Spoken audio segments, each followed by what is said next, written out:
Hi, everyone. So today I am going to talk about one of my favorite topics, a topic that I'm very passionate about. And to start, I'm going to ask you a question. Did you know that regular sun exposure is actually necessary for your overall health? Well, I've known this to be true for quite some time I started practicing it in 2014, but I probably knew back in 2009 when I was a contributing writer for Dermoscope magazine.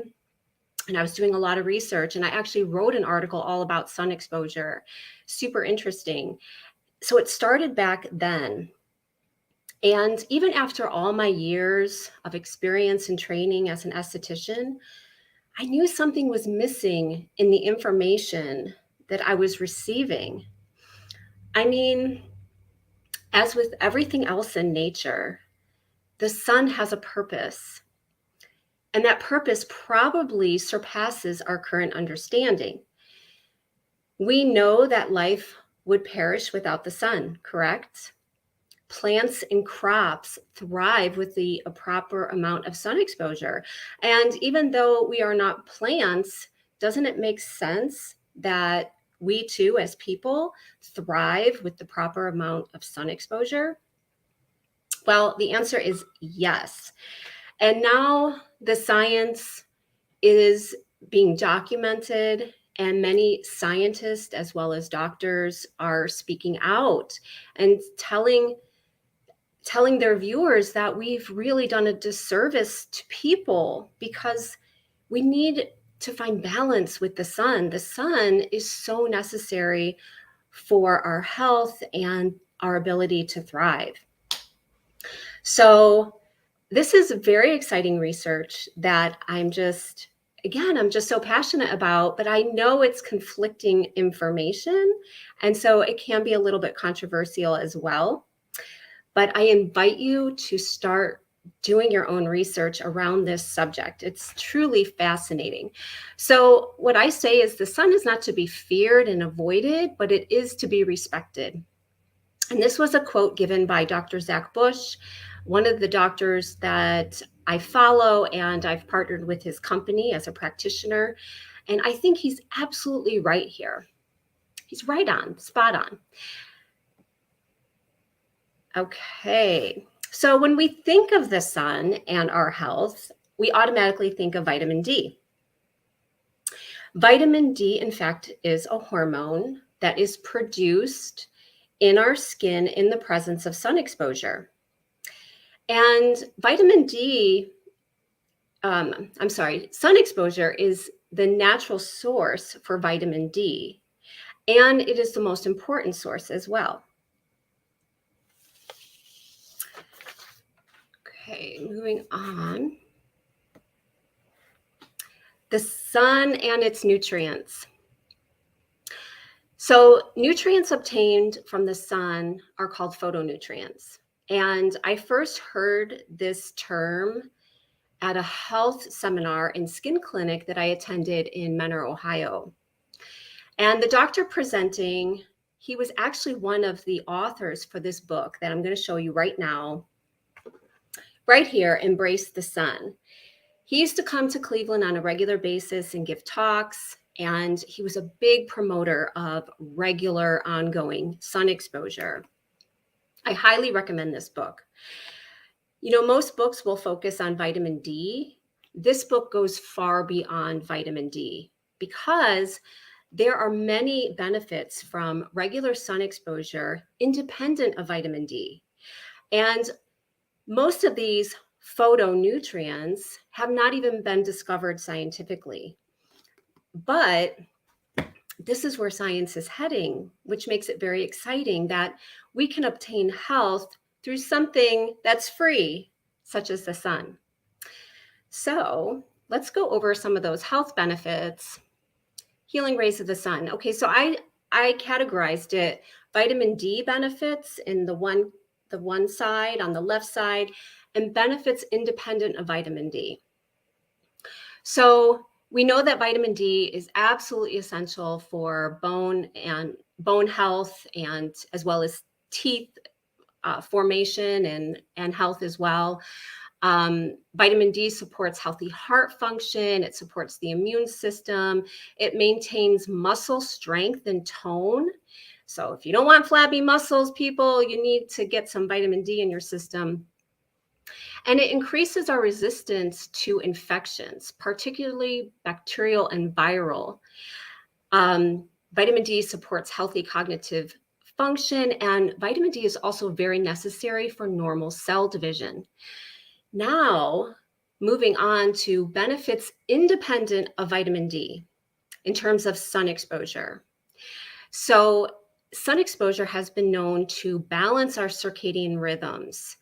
It balances the manufacturing of serotonin, converting to melatonin. It also is a mood regulator. So, ongoing sun exposure, regular sun exposure tends to uplift your mood, easing anxiety and depression. I experienced this firsthand. It also increases nitric oxide, which is really good for circulation and blood pressure. The nitric oxide is actually manufactured in the skin in the presence of light, sunlight. And it's also been shown to be really good for libido. And if you suffer from any libido malfunction, you need to get in the sun, as well as the sun nourishes the microbiome and it nourishes the skin microbiome as well. In fact, a healthy skin microbiome actually protects you from UV rays. So, as you can see, there's so many benefits to sun exposure, independent of vitamin D. And the new research states that, and perhaps this is old research, that supplementation with vitamin D, yeah, it may be necessary if you live in a sun depleted climate or you're indoors all the time because of your work schedule. Yeah, you may need some vitamin D supplementation, but the supplements do not level up to sun exposure itself. So I think that's really important, that it's a solution, but it's not an optimal solution. Okay, moving on. The wise sunbather. So, and that's really what it comes down to, is that we need to use caution when we're in the sun. We don't want to burn when we're in the sun. And what I instruct my clients, and this is what I do personally, is to start building melanin in the skin slowly, based on your skin type, I might add. So for me, I'm a fair skin type. I start going out in the sun in the spring, and I'll go out for 5 minutes, front and back, and I'm done. And then the following day, I'll add 1 minute to that exposure, front and back. And in this way, we slowly build up melanin in our skin. And melanin is the natural protection from sun exposure. So once you have a good base, you have a lot more resistance from sunburn. So it needs to be done on a regular basis. Shorter durations, but more frequent. A lot of people, they get out in the sun, it's maybe been 2 weeks and they're out in the sun, maybe they're hiking or going fishing or golfing or what have you, and they get burned because there's been no resistance that's been established. And this is when sun damage comes into play, when you're consistently getting burned and you have no base of protection. Okay. What time of day can vitamin D be synthesized? Now, this is very important, because just because you're going outside at 5 o'clock after work doesn't necessarily mean you're getting your vitamin D. So vitamin D is synthesized in the skin mostly around midday, between 10 a.m. and 2 p.m. And what I personally look for is the shadow of an object is shorter than its height. And then I know, okay, now's the prime time to get some vitamin D. Also, I want to add, the more skin exposure you have, so the less clothes on, the more surface area for the sun to hit and to synthesize vitamin D prior to getting burned. So the more surface area, the better. And you also want to pay attention to UV index. You want it to be above 3. And another important thing to remember is that you can only synthesize vitamin D in the presence of UVB exposure, which tends to be at its height midday. So very important things to know if you want to get the most from sun exposure. Even if you're out on lunch and you have a lunch break, get out in the sun, get out into nature. And actually, you want to get out into the sun no matter what time it is, because all the rays have some kind of benefit for your body. But again, you want to use caution. So I wanted to talk a little bit about sun exposure and skincare, skin treatments. And this one says microneedling, but you can apply it to a lot of different skin resurfacing treatments. And one thing is that microneedling in particular, this is one reason why I do microneedling at my office, is that it does not make your skin photosensitive as do peels and laser treatments. In fact, with laser treatments, you really need to avoid the sun, because when you're receiving laser treatments, which is usually more than one treatment scheduled 4 to 6 weeks apart, depending on what that is, laser hair removal, skin resurfacing, what have you, your skin cannot be tan. If it's tan, it's going to impact the efficacy of your treatment, and you're just not going to get as much benefit because they have to turn the settings down. When you're tan, you risk burning when you're exposed to laser. So that is one setback for me personally as a practitioner, is that I want to do treatments and provide treatments in which it doesn't make you photosensitive to that degree. But following a microneedling treatment or something comparable, you do want to protect your skin for 7 to 10 days post-treatment. And after 7 to 10 days, you want to use common sense when you're in the sun. You know, one of our internal mechanisms is that when you start to feel hot on the surface of your skin, that is a clue that you've gotten what you can receive for that moment, and you need to now cover up. You need a hat. You need,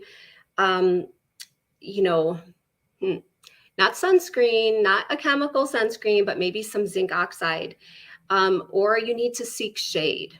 Okay, so when the sun is getting hot, that's an indicator that it's time to get out of the sun. Again, non-chemical, only physical blocks, such as zinc oxide. I also instruct my clients to eat a diet that is rich in fruits, vegetables, and healthy fats.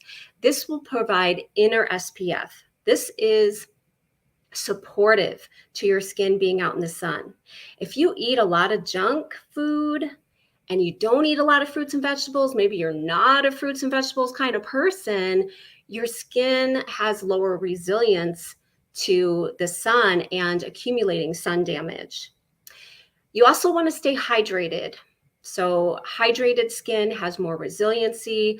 Hydrated skin is going to nourish a fortified microbiome of the skin. Remember I said the microbiome of the skin protects you from UV exposure. And additionally, I want to talk about toxic fats in the diet. So toxic fats being, your vegetable oils, your partially hydrogenated oils, margarine would be a part of that, mazola, oh my gosh, mazola, vegetable oil. These are toxic fats that when you eat them ongoing, and this is what your skin is made of, when the sun hits your skin cells, more free radical damage is going to happen and occur because of diet choices. But when you eat healthy fats, and this is what consists of your skin, the opposite is true. You have internal resilience and protection. And so that is really, really key, is that you're still nourishing and targeting skincare from within. But I do want to also mention that these are toxic fats too that could be in your topical skincare products, and just toxins in general. And those products are going to accelerate sun damage. So I just want to mention that at Lotus Evolutions, we do have products that harmonize your skin with the sun, providing protection and resiliency when you combine this with a healthy diet. So I have formulated a product called Desert Love, and Desert Love is a facial oil with a hydration spray, and it's really formulated with ancient desert oils that have been used for thousands of years for sun protection. And when you apply that topically in combination with a healthy diet, you have great resiliency to the sun, and your skin is going to not be damaged. Now, remember, I've been following these principles since 2014 at least, building melanin gradually. And, I think my skin has held up pretty well. Seriously. So just know that you can have sun exposure and maintain healthy skin at the same time. It's really all about proper knowledge and overall balance of lifestyle. So I thank you for watching today's video. If you found it helpful, press the like button. Please share it with your circle of people, and also refer to my blog on lotusevolutions.com if you would like to have sources to what I'm telling you today. And also you'll see this book once again highlighted for you. And you can also find out more about our Desert Love products real quick. I'll just show you right here. All right, guys, until next time, have a great day.